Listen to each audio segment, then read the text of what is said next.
Hey guys, I'm Jax, and this is my spoiler review for Top Gun Maverick. Top Gun Maverick is another legacy sequel, another sequel 30 years later. We've got the main character, he's older, he's more grizzled, but because he's Tom Cruise, he hasn't got any wrinkles and he kind of looks the same, less shiny, but he pretty much looks the same. I watched Top Gun, then Top Gun Maverick, like straight after each other.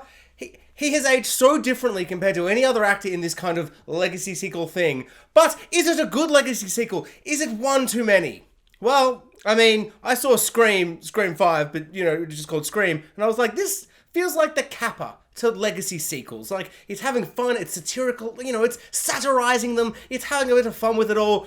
Are we not done with this? And then Top Gun Maverick goes, actually, if it's going to be this good, maybe every film should be a legacy sequel. This film is perfect. This film is one of the greatest films I've ever seen. This is one of the most exciting, adrenaline-rushed, amazing, exciting, incredible, shockingly, powerfully emotional film I've seen in the cinema ever. The whole time, I was just like, "Whoa!" It was like my emotions were going Mach 9 or Mach 10. This film is a powerhouse blockbuster and it just wowed me on every single level. Move over Scream 2022, move over The Force Awakens, move over third example of a legacy sequel, because this is now easily by far the best legacy sequel. It's perfect on every level. It does so many things right, where it's like, you've got the grizzled main character in Tom Cruise, and he's coming back into the fold, and he's coming back to Top Gun, to train the new Top Gun. We've got a new cast of characters, but they're all really well done. I loved all the characters. I didn't want to see any of them die in the final action scene.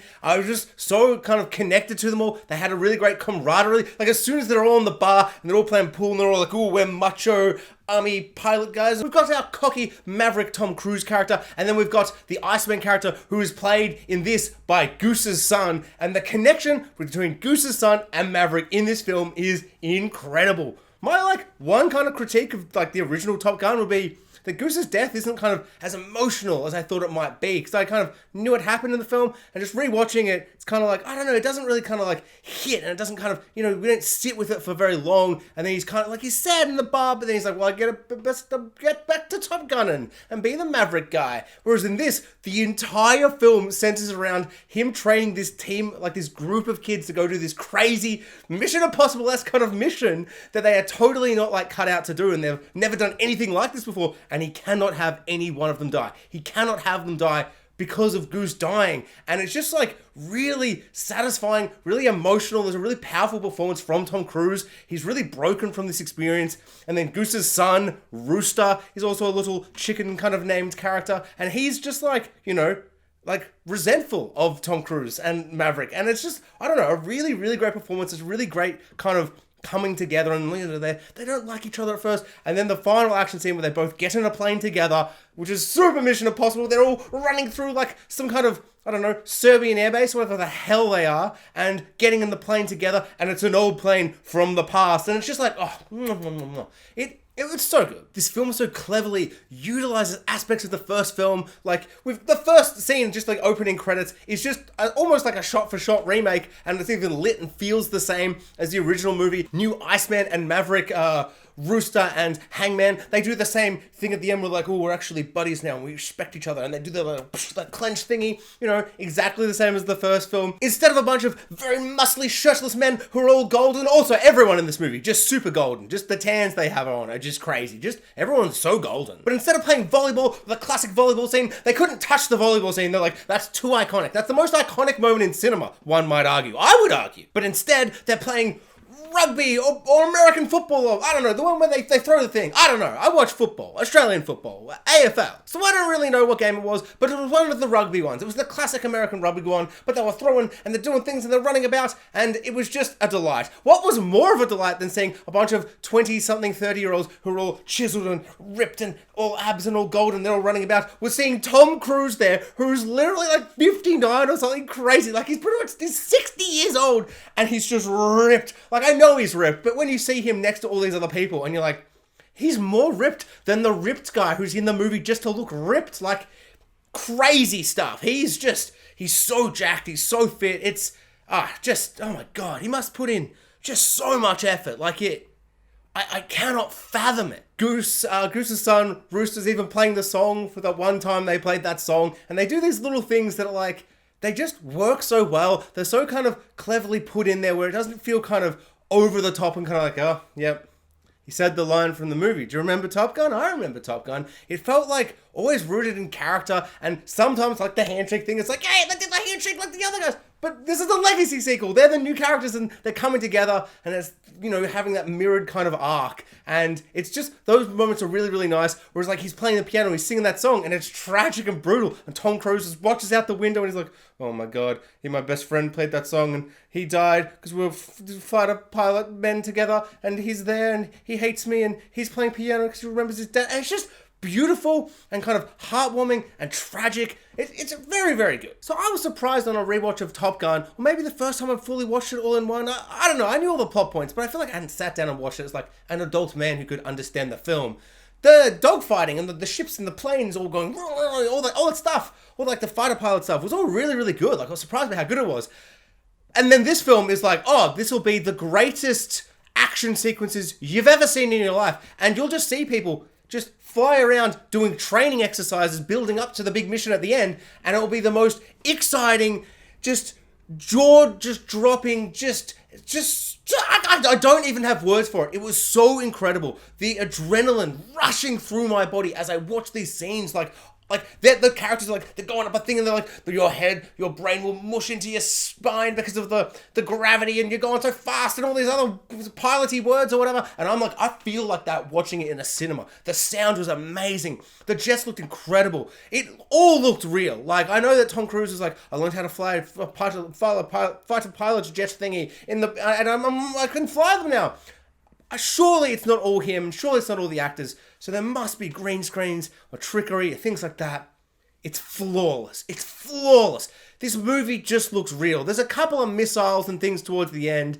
They get a bit Mission Impossible, and there's a big explosion at one point. And I'm like, well, that doesn't look real. Yeah, most of it just looks spectacular. The action scenes are just incredible. But one thing I did notice in like the whole action set piece and kind of everything about it was, it's essentially just Star Wars. Like, original recipe Star Wars A New Hope. It's just that scene. There's a trench run, there's an exhaust port, then they've got to dodge other fighter pilot thingies. It's just the trench run at the end of Star Wars. It's crazy, but it's not like a quick little thing. Like, this whole film feels like it could be like one of the 6 or 4 big set pieces in a Mission Impossible, in a James Bond, but it's the whole movie. And I love how this movie kind of feels like, you know, it's kind of like a training exercise kind of thing as they build up to it. But it almost, the way they were doing it felt like a heist film. And I found that really, really fun and exciting. The way they're building and they've got to do this training exercise bit to practice how to do the trench run. And then they do the next bit, how they got to shoot it into the exhaust port. And, you know, and even at the end, one of them's like, they've got the targeting thing. He's like, the targeting's, it's not gone off. And he's like, don't worry, I'm Miles Teller. I'm Goose's son, Rooster. And I will use the Force. And then he uses the Force, does it with his eyes, shoots it into the exhaust port, and then the Death Star explodes, or whatever MacGuffin needed to explode in this movie. I don't know what it is, because as soon as they were explaining the plot, I'm like, Star Wars? This is Star Wars.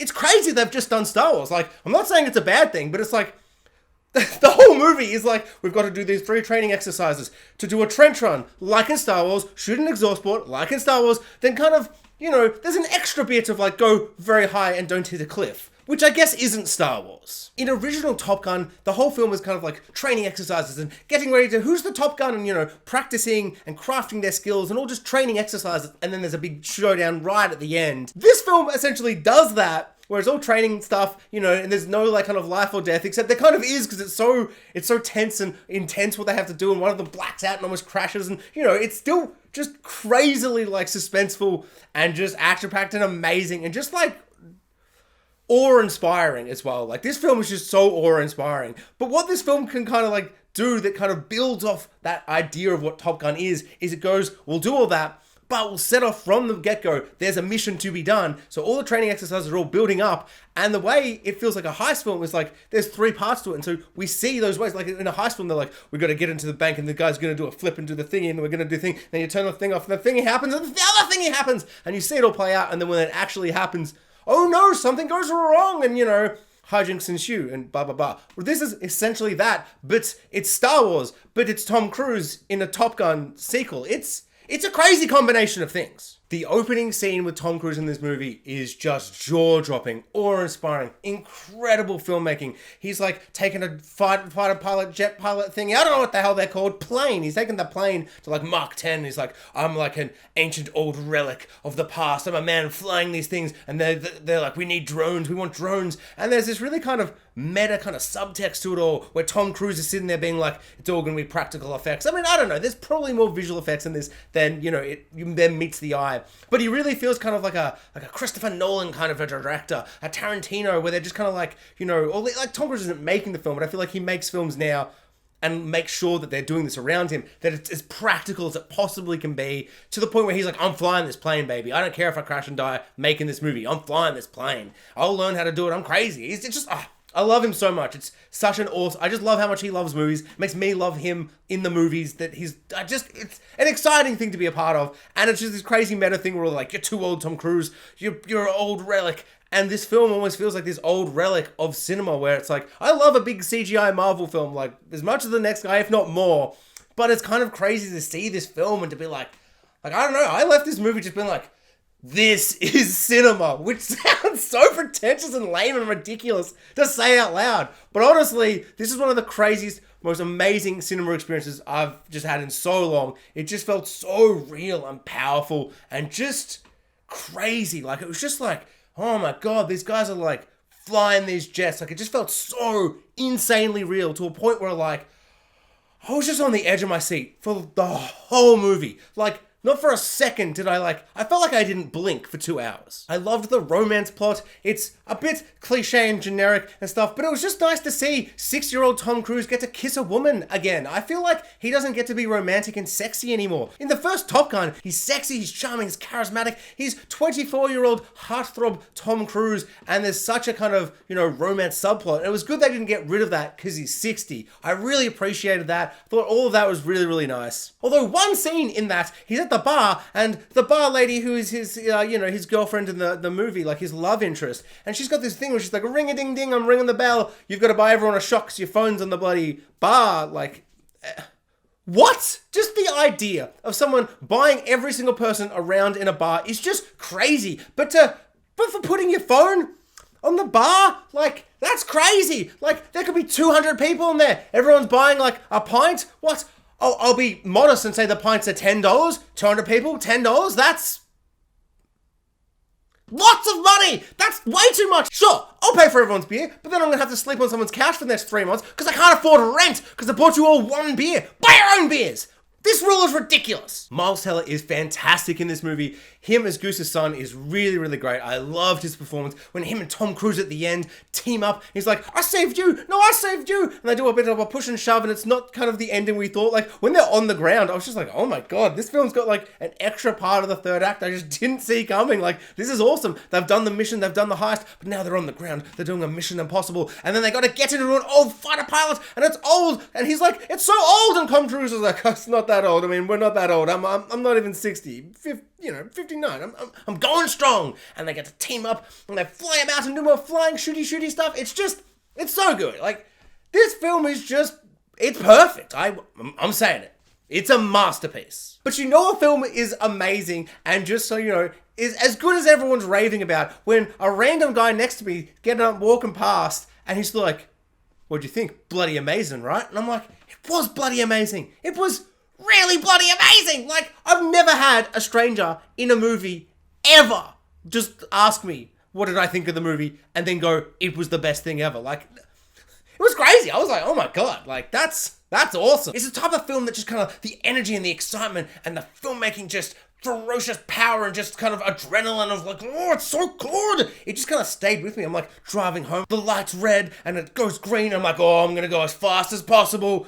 And then, I say I'm going 63, but it's actually a 60. And I'm well, I better slow down to under 60. But, I'm going exactly at 60, no 59 for me. Because, obviously I want to get a speeding fine. But I have the need for speed. Thanks for watching, guys. Like, subscribe, hit the notification bell, and comment below. I'd love to know what everyone thought of Top Gun Maverick. Best legacy sequel ever? Yes. Yes, I think it is.